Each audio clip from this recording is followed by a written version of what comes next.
Commence primary ignition. I'm just not the hero type, clearly. What a piece of junk. Enterprise, this is the captain. I got a bad feeling about this. It's all part of the plan. Engage. Welcome back to Podcast 2 for 1. I am your host, Donovan Toms, with my co-host, Daniel Wingfield. And today we are not in the studio, of course. We not are quite. Almost, not quite. Yeah. We had a little bit of weather on our end here in Arkansas, and of course we had to take a week off. The entire southern region of the United States. I think. You're right. Yeah. You're right. Yes. But I'm going to try to make it a little bit like the studio. So real quick.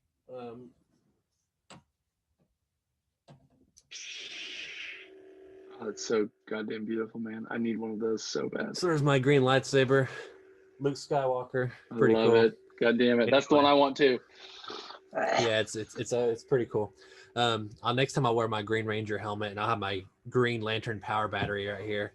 So anyway, today, if you haven't already, of course, hit that subscribe button below, that notification bell. That way, up to date on all future episodes of Podcast 2 for 1. Follow us on all those social media channels and show your love and support. And we can keep making cool content like this, like 2 for 1 collectors on Mondays and 2 for 1 backflash on Fridays.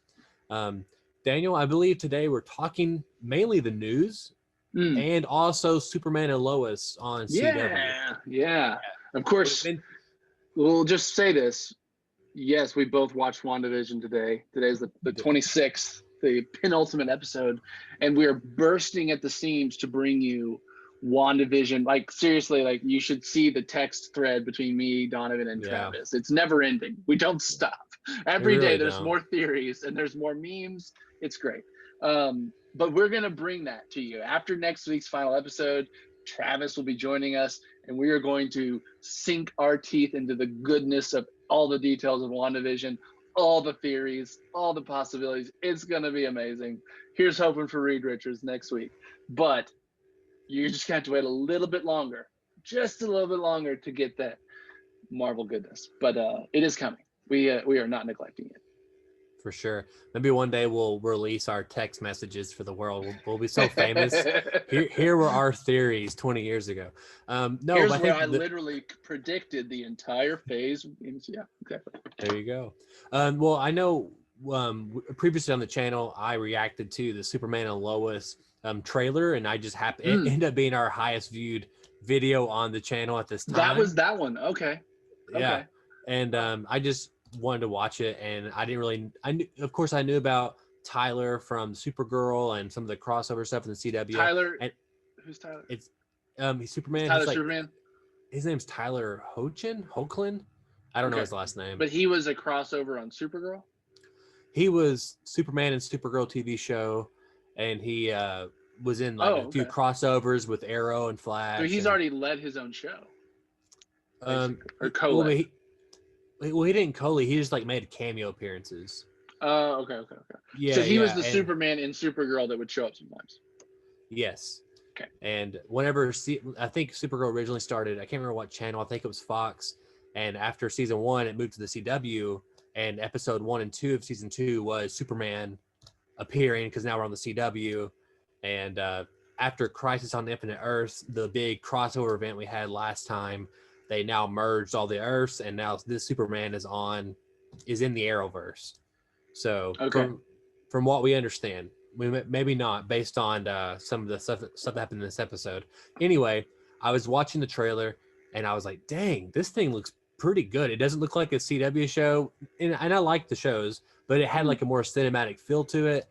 And then here we are now. I ended up watching it, told you got to watch it, and now we're talking about it. So we should dive right in because. Yeah, what'd you think about it? It was shockingly good, I'll say, actually. I mean, I am not, I'll say, and I may, you know what, honestly, maybe I just need to just get over myself and try them in a more earnest way, but I've just never had a great affinity for the CW superhero shows. They're just some of the dialogue, the cheesiness, it just always kind of, I mean, listen, if I had nothing better to watch, but there's goddamn WandaVision. You know what I'm saying? What I'm saying? But it was so good. And again, I went in with I went in expecting to dislike it, and I really liked it. I think I love the way they are. I described it to my wife like this, because I was like, we might should watch this together. It's good. Is like, you know, the show Parenthood. Remember that TV show at all? Yeah. It feels like Parenthood mixed with Superman, or it feels like Superman, but he's being thrown into real world problems with modern sensibilities about them. You've got a kid with social anxiety disorder. You've got, you know, the idea of a dying small town where, you know, it's either selling out to corporate interest or just people move away and don't come back, and the kind of the struggle of the American small town and its struggle to survive in our culture. And then just like the idea of like, Superman is Superman, and he has a duty, or I guess at least within himself, a feeling of he has to protect the earth or protect humanity. But at the same time, he's a dad, and what do you do when your family is in crisis and you need to be a dad? Like in the family world, you're only being correct if you're here and being here for the family and being involved in these situations that are necessary to have the parents involved in. But then then there's the thermal, you know, a nuclear incident at a nuclear power plant. So like, what do you do with that? And I really thought they portrayed that in what felt like realistic to me, and just kind of authentic. I mean, the acting was good. I liked his Clark Kent Superman. Like, I liked he feels truly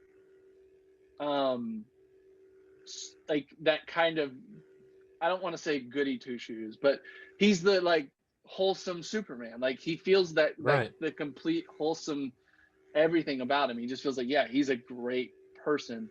But he also feels like there are, like, even in this episode, I felt like at times I was feeling like, but he has some faults in his like struggle of how to prioritize family and everything else. I feel like you're already seeing him fail. I mean, like, even the plot with the sons, and how does he talk about powers, and like, you're seeing him fail even in trying to be good. And I like that. I think you need that in his character to make him interesting, because you can't just have him nail everything all the time, or just always be right, or always be the perfect answer and all that kind of stuff. I like that it's the idea of like, even you can have the correct answer and still fail, or still be wrong almost. And which is typically how it works out. You had the right answer and it still doesn't work out. I was very impressed. Very impressed. Yeah. Well, I've said it a few times on the show, and I even said it in that React video previously, that when I started college, I started Arrow. Like the same semester it released, and so it's been with me for a very long time now. And even Katie recently, she's been watching Black Lightning, and I've been kind of catching it in pieces. I kind of wish I'd watched it from the beginning, but there is a lot to watch, and I've pretty much seen almost everything except the last season of Flash and the last season of Arrow, which is a lot. Yeah, because these are like, what, 20, 30 episode seasons, like the real long kind? Yeah. They are, but this season of Superman will only be 15 episodes due to the pandemic, which I think... yeah, go ahead. No, I was going to say, it's one thing I wish that, as much as I love the Arrowverse, that I like, they should like take a Netflix approach to it and have these shows have 10 episodes, even 15 if they really want to have more, and really focus on quality, and like they're kind of doing with this. I think they would have 100% done 24 episodes if this hadn't happened. But I also think that they would have a stronger viewership and a stronger, like, they would maintain those ratings if they keep up the quality. And you lose that when you stretch. And also actors, 24 episodes, that's a long fucking time to shoot. And they don't shoot them in order, not all the time, no. Probably. And then, like you said, like, you're stretching your budget across. You could have double the budget on every episode if you did less, and I mean, that's something I texted you. I was like, I know you said it was definitely like Snyder, but man, the cinematography was surprisingly good in this show to me. Like I told you, like that conversation between Clark and his mom right before she dies, when they're on the phone and she says, come home. I was just like, I loved the framing, the lighting, the low key lighting, and it was kind of these muted greens and yellows that it just felt to me Fincher-esque. And it just was like, whoa, this is really like, this feels like a filmmaker that has a very particular style is taking this, and that feels exciting and good. Now this is an hour long. So I'm guessing this is a special length. It was like an hour and 15 minutes. Yeah. Yeah, it was long. So I'm guessing this is a special premiere length. It was a 2-hour pilot. Yeah. Yeah. So with commercials. Yeah. Yeah. So that does make me wonder, will they maintain the level of quality throughout the whole show, or was this like, we're going to dump some extra money into the pilot to try to hook people?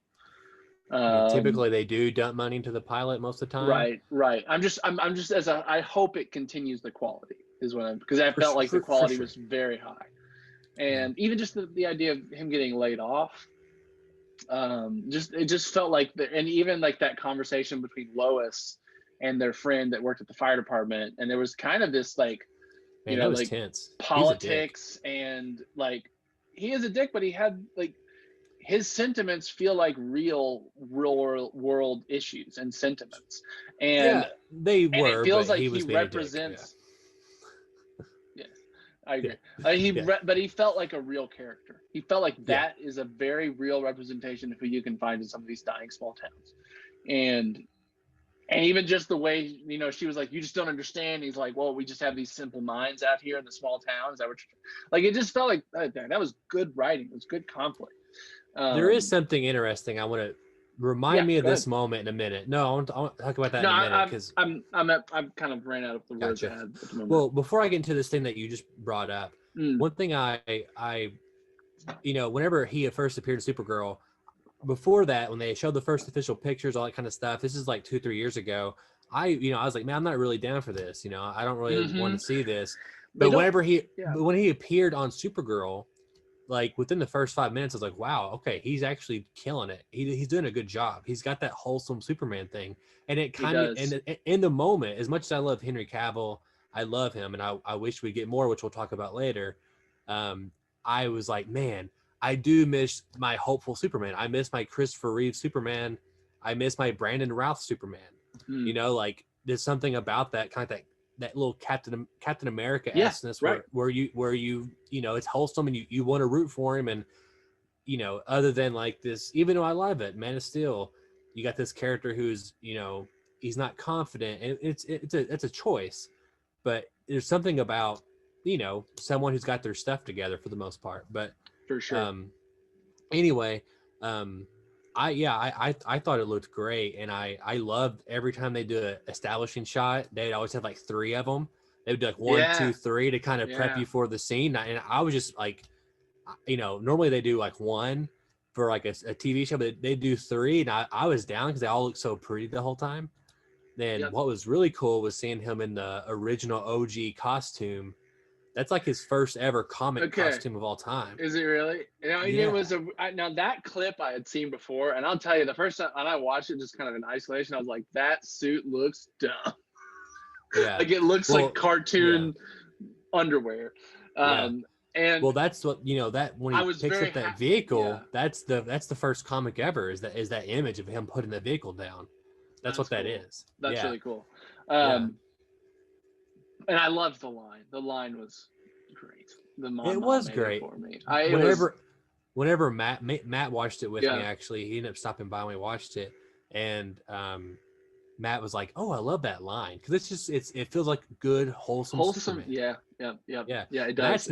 Matt doesn't watch any of this stuff at all. Okay. And he was not even WandaVision. He watches. I'm talking about CW stuff. Okay. And he was coming over to check on me, and I said, "If you're going to come over, you're going to have to watch this show because I'm watching it tonight." And he's like, "That's fine." And he ended up like, "Man, this is really good." He ended up really liking it. Yeah. And his suit, his like new suit, that's different than his first appearance suit in Supergirl. Yeah. And it looks like movie quality. It looks like, great. It reminded me of Cavill's a bit. Yeah. And the texture on it.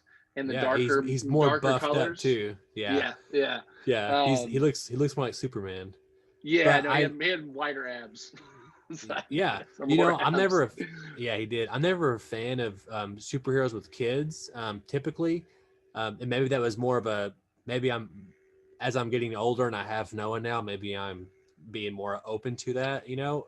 But I was okay with it. I thought it was interesting, and I thought love. it was a necessary amount of like I feel like I needed that dynamic to still be interested in the show. Like you needed Yeah. that level of they introduced so much conflict, Yeah. and even just I mean they're kind of the source of like Superman's most of his conflict in life is coming from that, or a For lot sure. from that, and like you can tell the future conflict of the show is going to heavily revolve around that.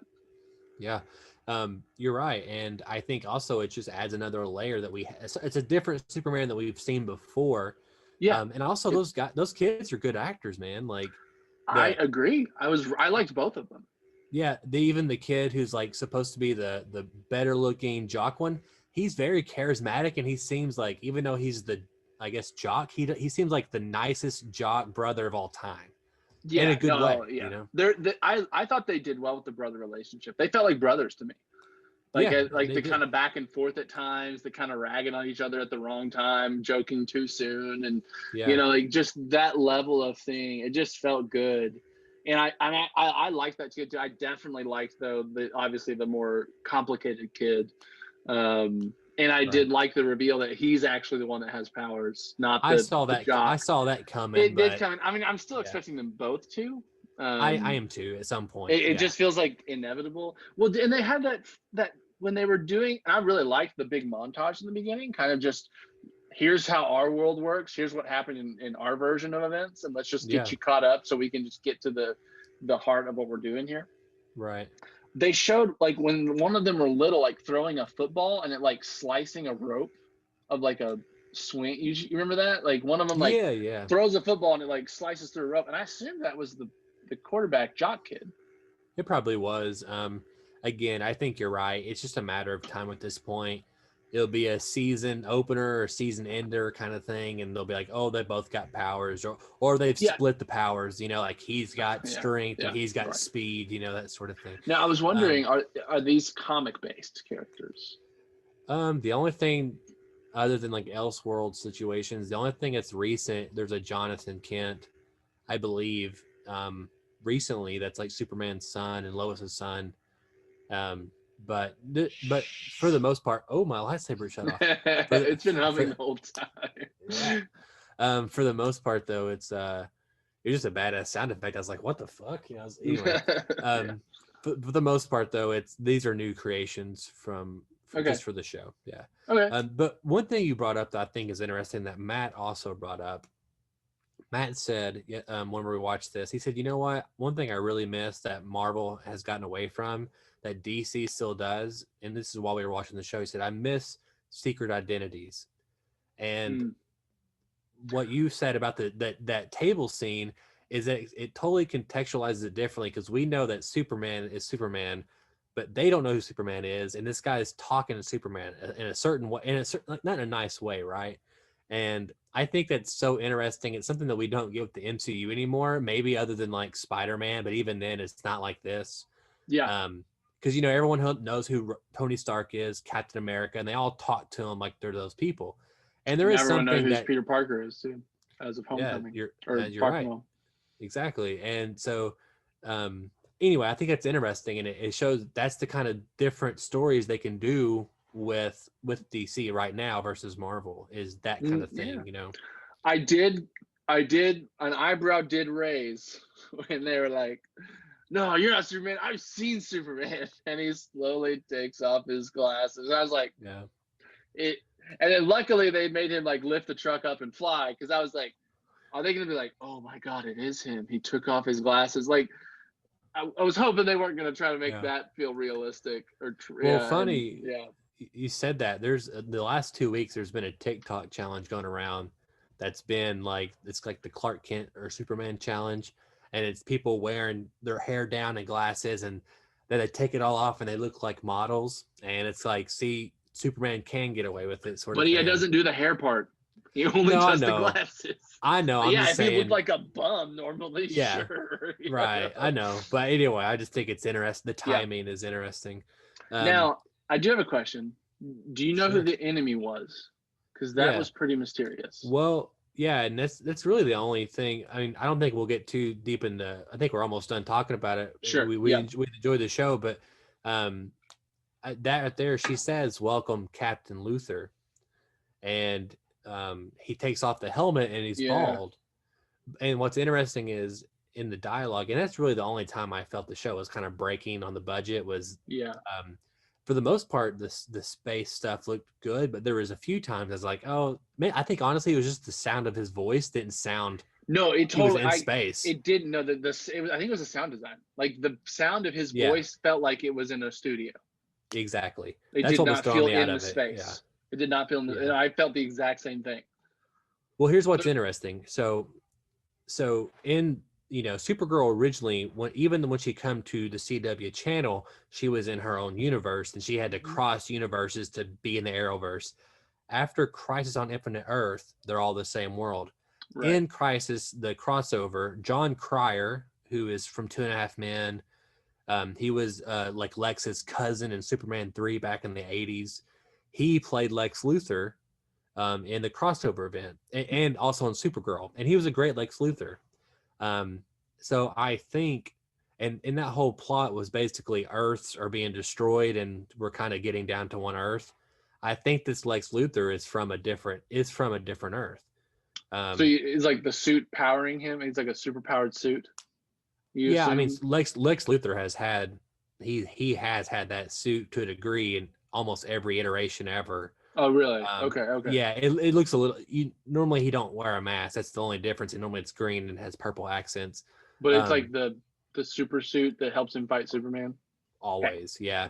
But he has a few lines of dialogue that says, "My planet was also destroyed," and it makes him sound like an alien. But I think he's just a Lex Luthor from a different Earth. It's got to be different. And she says Captain Luthor. He's probably just pissed and he doesn't like Superman. And he's like, I'm on this Earth. I'll kill this Superman then. So sure. Anyway, I think that's where it's going. I'm not 100% sure, but I really enjoyed it. And I will continue to watch it actually until it falls off the rails or right. Yeah. X, Y, and Z. So they got me right now though. Yes. Now I will say I was looking and it looks like it's going to be streaming free on CW.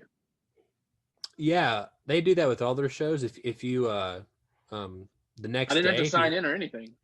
Yeah, no, if the next day if you have the app, then you can watch the show for free. After like 7 weeks or a certain amount of time, they'd start taking them off. Sure, no, that makes sense. So you can just keep up with it. But Yes. if you want to backlog or rewatch, you have to go buy it or. I like that method. Hulu used to be that way. Yeah, and now they're just not. Yeah, you're right. Anyway, let's kind of dive into some news real quick and talk about Superman some more. Ironically, we didn't plan this, but some news broke today where Warner Brothers, it hasn't been confirmed by the studio, but it has been confirmed by multiple sources that J.J. Abrams is producing a new Superman movie. And I can't think the writer's name, but he's done some Black Panther comics. He's also done some Captain America comics, and he typically was a news reporter, I believe. We'll pull up his name real quick. It's something Coates. I can't think of his name. Tanishi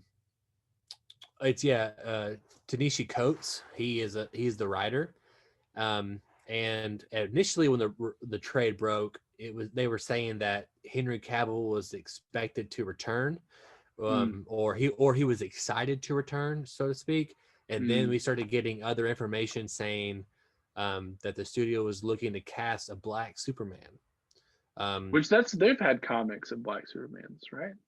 They've never had a Clark Kent Black Superman. Yeah, no.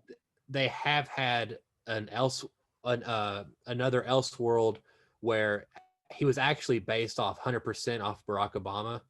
And he was the president of the United States, and he looked like Barack Obama, kind of. But he was Superman. He was from planet. He was from Krypton, and his name was Kal-El. it was basically Kal-El, but not. Oh. And anyway, he was straight up. He even confirmed based off Barack Obama, because Barack Obama had a comment about being Superman before he was elected president. Was it any good?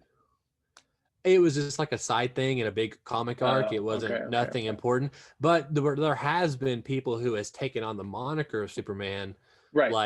Like Henry. I think his name is Henry Irons. Not Henry Irons. I can't remember his name. Henry Steel or something. But anyway, he becomes Steel. This is after Superman died, and people started showing up with his suit. And he was Steel, and to me that was a really cool character. Yeah, that I wish that they would do instead of recasting Superman or whatever. I feel like we never really got a I feel like Henry Cavill has a lot more to give to us. Yes, I think he proved that in The Witcher. Yeah, and his name is John. Henry Irons. John Henry Irons. His name is Steel, and he was basically like a metal Superman. And he's a great character. He's got some great stuff. Yeah, he was awesome. And there's even a Chinese Superman, and he's not Clark Kent, but he's in China. So there's the people who's obviously wore the different versions, but I don't know. Obviously, it sparks discussion of, can Clark Kent be black? And I think the answer is, of course, yes, he can. But I think you don't want it to feel like it's kind of like that. It feels like it could be them doing that just to pander to the hip marketable wokeness that's going on, right?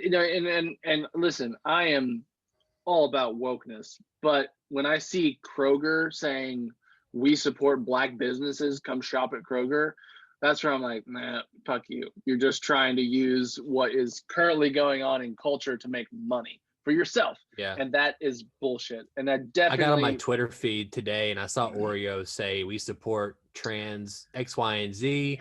And Oreos. And that's great. But I was just like, doing that specifically to make money, that you're doing it in almost a predatory way to profit off of social change. And that is where that's where you're just like, fuck capitalism. I agree. I think there's, at least. I'm sure there will be people who would 100% disagree with us, and they have that right to. And maybe, honestly, as someone that's not black, maybe I'm wrong. I'm not. This is just, when I see these kinds of things, it just screams not genuine change. It screams, we'll change as much as we have to keep you buying our products. And that's where it's just like, well, but let me get cynical for you for a second. Yeah, go ahead, get cynical. Listen to this. So you have Warner Brothers, and they have the Justice League reshoots, and you have the only black character in the movie come out and basically put his career on the line. Yeah. And he's already basically said he's not going to work with them anymore, right? He's 100% said that, and they fired him from The Flash. Obviously. The movie? Yes. Obviously because of this, even though, whether you agree with him or not, he has, by the book. I tend to believe him. Yeah, I mean, and I do too, for the most part. Whedon. Yeah, I do too. But he's been by the book, really smart about it, how he's talked to people and X, Y, and Z. But so look at it through that lens. So he's the only black character in Justice League. He has an issue on the reshoots. Well, I guess we're getting Martian Manhunter, but yeah. Yeah, but that's after the fact. You're right. And that's not the studio. That's Zack Snyder doing that. Who's not getting paid, which was surprising. Not getting paid. Yeah, it is, and it's not. I mean, he's rich as fuck. He doesn't need another paycheck right now. Yeah, sure. Yeah, exactly. He's gotten more money and support through this than he would have got paid. I say money in terms that it will pay off in terms of fan base later down the line. 100%. Yeah, but that's my point. So anyway, then you have him kicked off the Flash, and he, it wasn't like he did something bad. He was just calling out, hey, these people are done something and they haven't done anything about it. And then those people removed him from the project, and he was, even now, I can't think of a single black actor that was supposed to be in the Flash movie. Like Michael Keaton's white, Ben Affleck's white. Ezra Miller, Yeah. I don't know if he's white, but he's So is this Warner Brothers trying to cover their racist asses by doing like, look, we're not racist, Black Superman? I don't know, maybe. I mean, there was ideas thrown around previously. Mm. Even Michael B. Jordan was like years ago, I think, talking about being a Black Superman, and even Will Smith. I remember that. I all remember these the Michael other- B. Jordan. Yeah, all these other things. But, again, can Clark Kent be Black? 100%. But I would rather them take these great Black characters that they already have Right. and show them the love first, and also show the love to Clark Kent the way he's supposed to, get that right, and then go on. It's like, to me, I agree. I agree. Captain America, he's white, and can he be Black? He absolutely can be, and we're going to find that out pretty soon. Yeah. And through the Marvel Falcon Winter Soldier TV show, and and they're tackling that topic with the show in a really smart, really smart way. And now, obviously, you can make a whatever story and make a Clark Kent Black as a kid and show his struggles X, Y, and Z. Of course, you can do it. It's just, but it would have been, I think, just as good to have Henry Cavill and have Steel and have maybe one or both of them in their own movie, and you have the same thing, but you have both characters now. You don't have to take this character and make him Black. I feel like it's a PR stunt more than actually Well, it just comes down to why. We'll never know, but exactly why. Why does Superman? Why do you need to take him and make him Black? Why can't you come up with just a new character, or just pull one of the vast? That's the point. They don't have to come up with new characters. Yeah, exactly. That hasn't been. And look at what Marvel's doing. They're taking these weird ass Agatha fucking Harkness. Who would have thought that name would ever appear on a big screen of any kind ever? I did. Even when the first Iron Man came out, it's like, who's Agatha fucking Harkness? You know what I mean? Like, they're taking these unknown characters and elevate. Or Monica Rambeau. It's another great example. I didn't know who Monica Rambeau was before the show WandaVision started, but now I'm like, replace Captain Marvel, replace Brie Larson. Like, I'm on the replace Brie Larson with Monica Rambeau train. You know what I mean? Yeah. And like, me too. Choo choo. Yeah, exactly. The amount of charisma in her pinky outshines Brie Larson. But it just it just like, so why are we doing this now? That would be the question. So why now? Why do you feel like now is the right time to reboot your Superman, which we're still not even to me, it also just does and like, what the fuck are you doing with your cinematic universe at this point? Like, what are you working towards? Because I have no idea. I just have no idea what what you're wanting to get to, other than like, oh yeah, multiple universes, multiple things. But it's like, it feels like they're doing that without a structured plan. It feels like our plan is everything's included. It doesn't matter if we're just calling multiverse if it disagrees with each other. Oh, multiverse. And so we'll just make whatever we want, whenever we want, just as it comes to us. But hey, it's all the multiverse because it's all just, different timelines. No, that's exactly what they're doing. Marvel feels like it's like, no, we have a multiverse plan. This is what happens with the multiverse. This is how it works. This is what's going to happen. These are what the results are going to be. And it just doesn't feel like there's any kind of that on the DC side. Yeah, though the big difference right there exactly is that Marvel has a multiverse plan, and then DC's plan, Walter Hamanda's plan right now, is to say, our plan is that this is the multiverse. All it does is give them a scale. It seemed like with the Flash news and with other things like that that they have a plan, and maybe they do. We're just not privy to it. But doing stuff like this makes it seem like that's their excuse to just keep doing whatever they want to do, and then they can say, "Oh, that's its own universe. This is that." Have the plans, have an excuse to give the fans, and they're like, "This doesn't make any sense." And granted, this is the way it was 20 years ago. We've been very spoiled now by the MCU because we know that it can be done. The MCU has set the standard. The MCU is the standard of superhero. If you can't get close to that, you're gonna stand out in a negative way. You can't not compare it. It's just not gonna happen. And so it's just, it's a little bit of a mess. It does. And we'll see.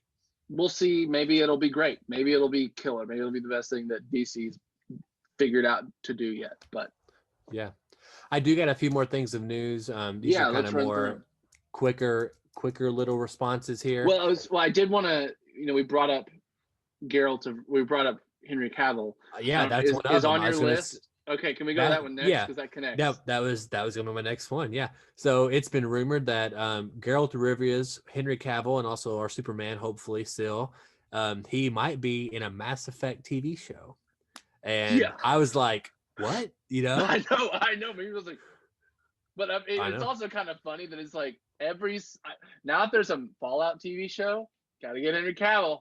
You know what I mean? He's the video game actor. He is, man. And to be fair, he has been. If you look at video game media in screen version, Henry Cavill's a part of probably the best, most faithful, most badass conversion of a video game to a series or a TV movie at all. I mean, The Witcher to me is. I still have reservations about The Witcher. Okay, but what's a better adaptation of a video game? Give it about 4 or 5 weeks, and it's called Mortal Kombat coming out. That's what it's going to be. maybe, but up to this point, look at it. But I watched it. It looks cool. It looks cool. I mean, it looks cool. So good. But so good. The Witcher is like this massive epic. The Mortal Kombat looks cool, but it also looks kind of like, oh, that's a good popcorn flick. Is Witcher faithful? Yeah. Is it structured and like entertaining on a narrative level? Nah. We can debate.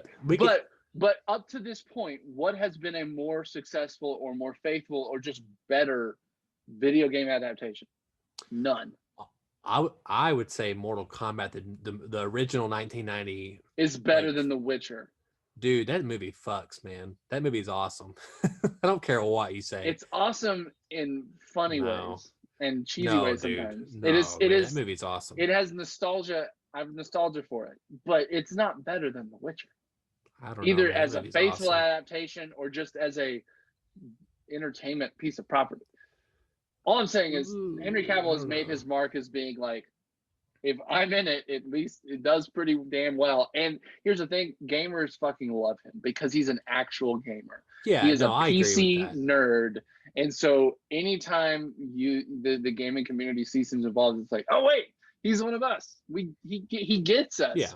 He understands what we want out of these properties. Yeah. And hey, I'm game. Good. If I can get a live action Garrus, then I'm super happy. Again, I'm just upset that I'm not getting to make it, but it's just countless disappointments on my end all the time. Sure. Do we think he's Shepard? If it is he Shepard? I think it's possible. Part of me says that he might be an original character because the idea of Shepard was that anyone could be Shepard. I don't know. Yeah, maybe. But there was always it felt like canon Shepard, was the default character design. I always played as default Shepard, but I feel like fans, from what I understand, they like the female version better. Yeah, well, that's what I was wondering. Could they? I would actually be much more interested in them going FemShep. I think because I will say, I played half of Mass Effect 1. I like it a lot.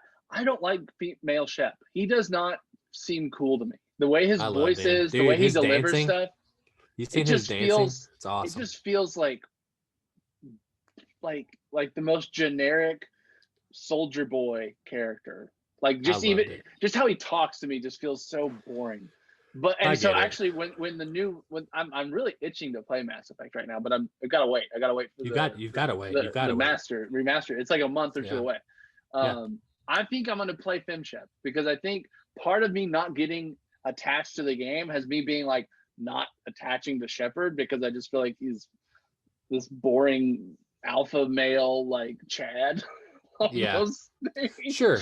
Again, just to reiterate, if they made a whole movie, franchise, books, anything about one character, Garrus is my boy. 100%.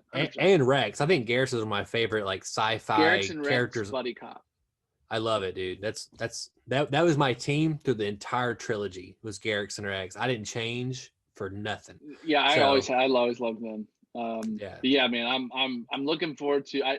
I'm really looking forward to getting to Mass Effect 2 because I've heard that's kind of one of the favorites. That's where they feel like it hit the perfect balance of combat Two, and all these other two things. is considered one of the like top 50 best games of all time.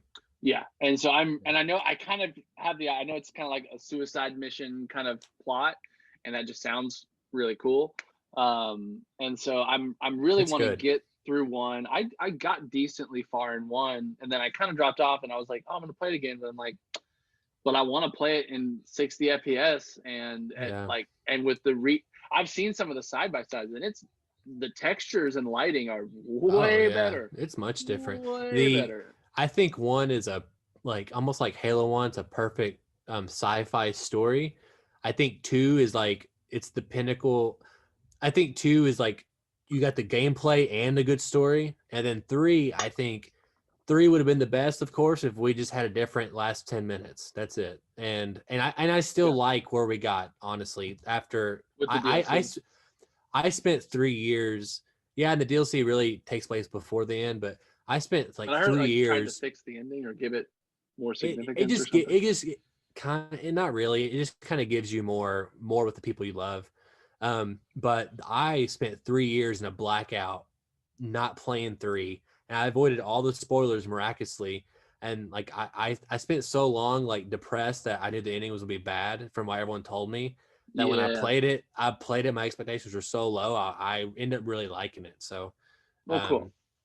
Yeah, so I think, if you do and they may add something to remaster. I doubt it, but we have a new Mass Effect coming. It seems like in the same universe because Sony's in it, so or Liar to Sony. So I would assume that we have more Shepard in the future, and I hope so. Yeah, I'm excited. Speaking of Halo, we now know real quick that CBS All Access is now turned into Paramount Plus. Wait. That's just changed names, that service? Yes, they're rebranding it as Paramount Plus, and now they're getting remember Showtime was going to have the Halo TV show. Now that is coming exclusively to Paramount Plus, along with your Picard show that you loved. Yeah. I know. It makes sense because CBS All Access had the worst streaming reputation that I anywhere it was brought up, like in forums, Reddit, whatever, it's just like, fuck CBS All Access. I think the worst interface is still by far Amazon Prime, but I think 100%. CBS All Access, but 100%. All Access just felt like it was like the redheaded stepchild of the place. But here's the really interesting thing is that not only the Halo TV show, but now you're going to get day in, day out for most releases 45 days after theaters. Right. Coming straight to the service. So Mission Impossible 7 and Quiet Place Part 2 are some of the ones their that were answer announced. To the HBO Max, but a kind of a more happy medium. Like that actually feels like a format that I could see persisting beyond pandemic conditions. It absolutely feels more theater friendly because it seems like theaters are going to get most of their money in the first month and a half, first 4 weeks. For most movies, I could still see like Marvel movies will stay in theaters for like 3 months because they'll make money the whole time. Yeah. And ones like, I mean, both of those are, I think they would do fairly well too. Especially Mission Impossible. Last one made almost 800 million, which is the highest grossing one. But it's interesting. It just seems like the more and more this kind of stuff breaks, we are going to see that the streaming wars plus the pandemic, it's just like a perfect storm of we're killing the theaters off, and I just don't see how they're going to survive. And here's one thing I think is interesting. I don't see how Sony is going to survive. They don't have a streaming service. Even though Paramount does like distribute Spider-Man, like they're one of the distributors. Yeah.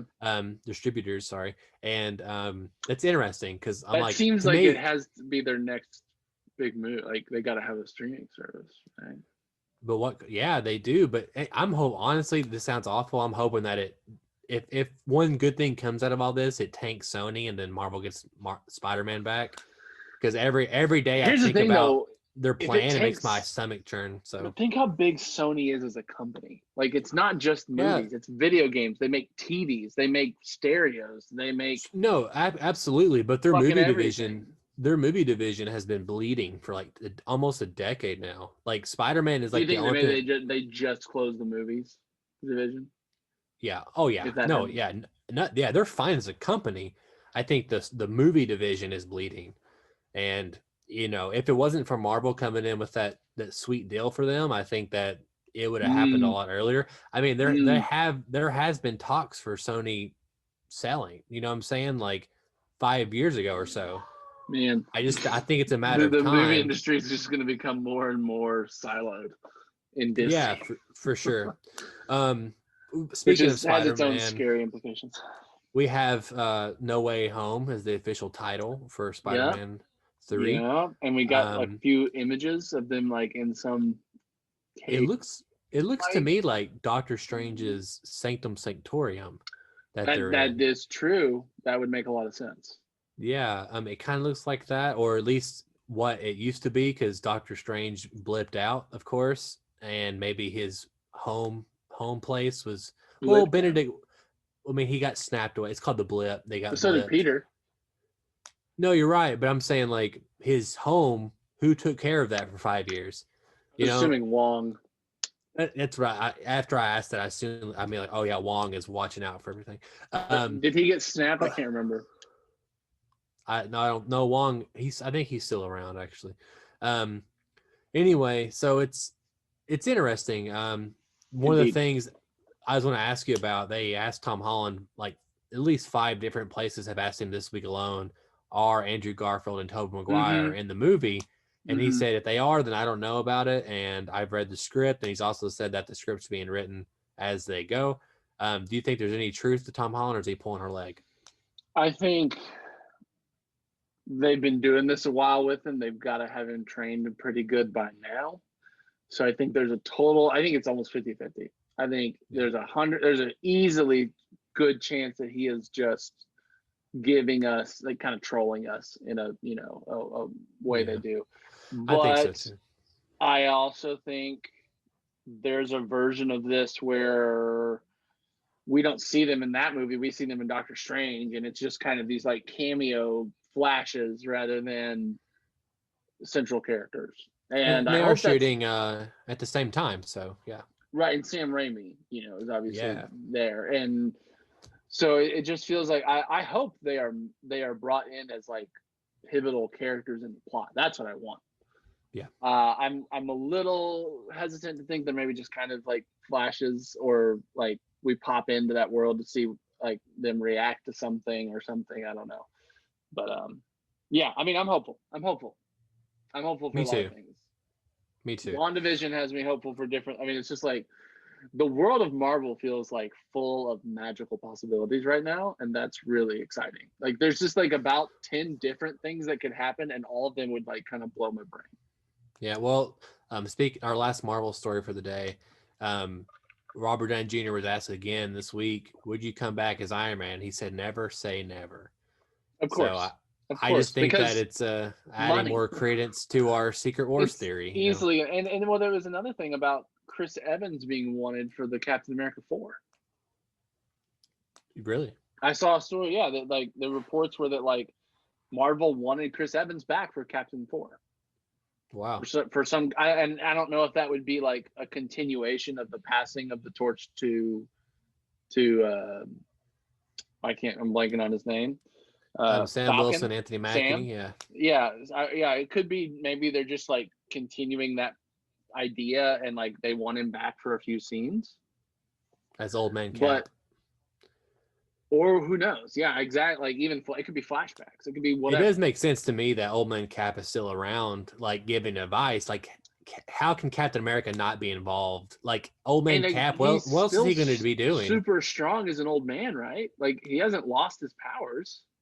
I know that in the comics, he was an old man, and he ended up, because of the serum in his body, they could rejuvenate him back to being a young man again. Yeah, that feels like that.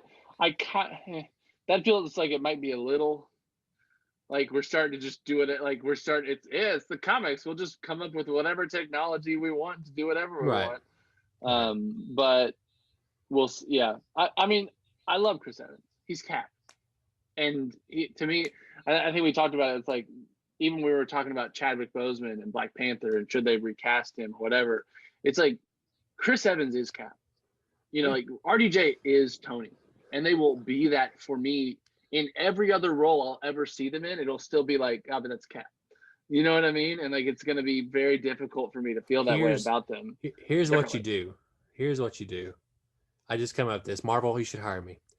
So you have Old Man Steve in a few of these movies, and he's giving Anthony Mackie advice, and like, at a certain point in time, or he's just kind of popping up here and there.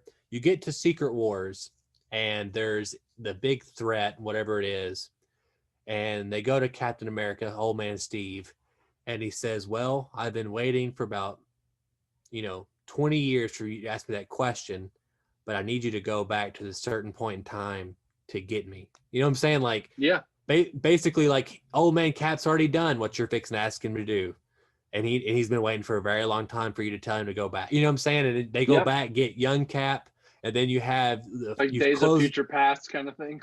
You close the loop sort of thing, and anyway, or you just rejuvenate old Cap. I don't care how you do it. Just fucking bring me back Chris Evans. Yeah. I think they'll do it at some point for at least one movie. At least one. Yeah, Secret Wars, dude. It's going to happen. Real quick, this is more for you and me, not really for anyone else. Did you know that David Fincher is reuniting with the Seven screenwriter? For that new movie they announced? Yeah, with Michael Fassbender.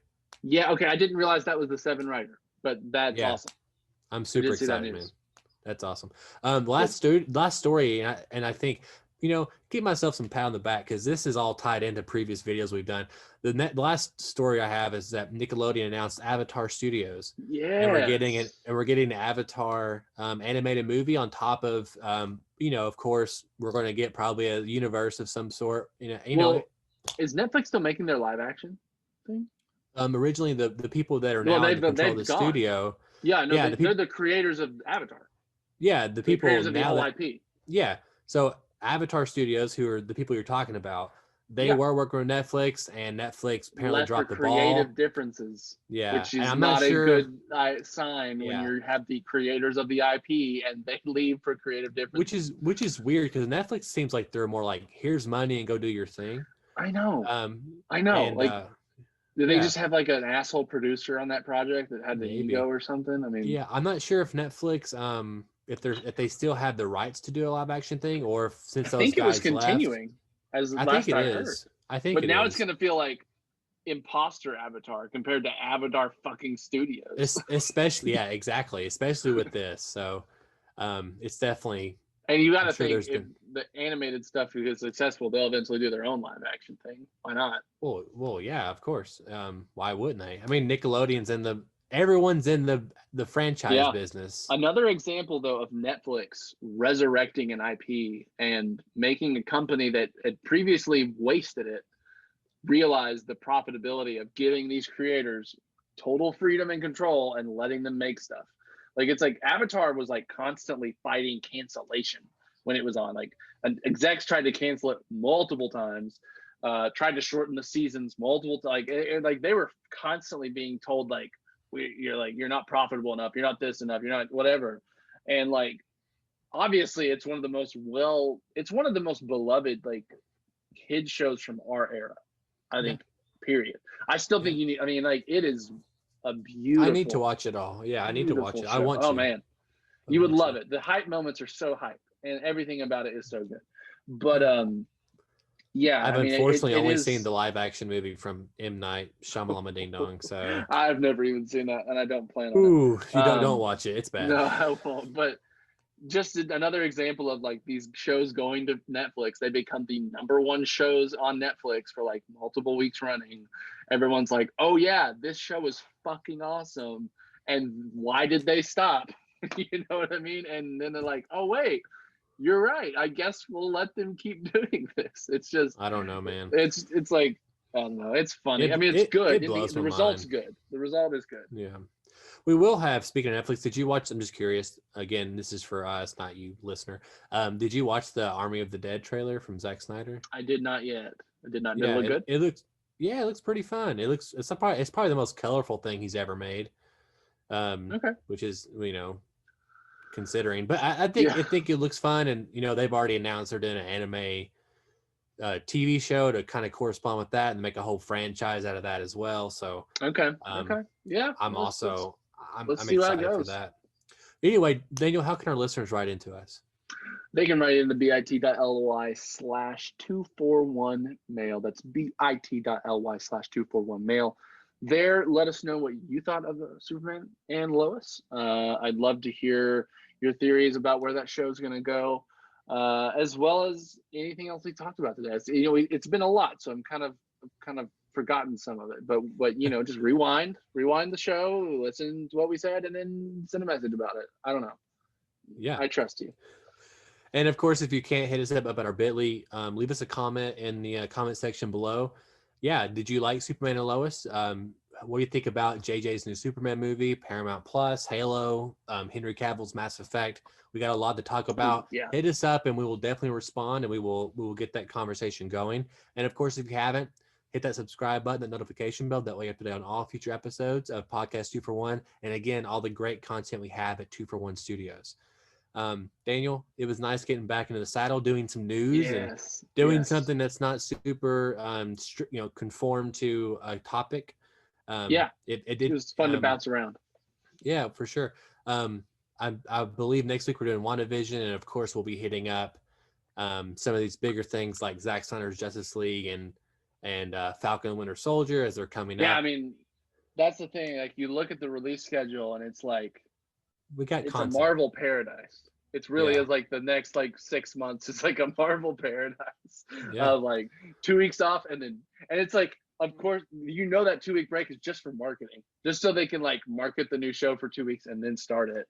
And it's love it. And then it's like a few weeks off after that, then Loki, which Loki is one of the things I'm most looking forward to right now. Tom Hiddleston as Loki is a joy, as a treasure. See, I'm looking forward to Owen Wilson in that so much. I think I'm looking forward to him. Again, I was talking to Catherine. I was like, who would have thought Owen fucking Wilson would be in the MCU, or John C. Reilly from Guardians of the Galaxy, or fucking Agatha Harkness, who's her fame is from Parks and Rec and these sitcoms and these very boisterous, wild characters. I love her. She's so good. She's so fun. So good. I hope she sticks around beyond WandaVision, just as a character. I have a feeling she will. I think we'll talk about that next week for sure. Yes. Yeah.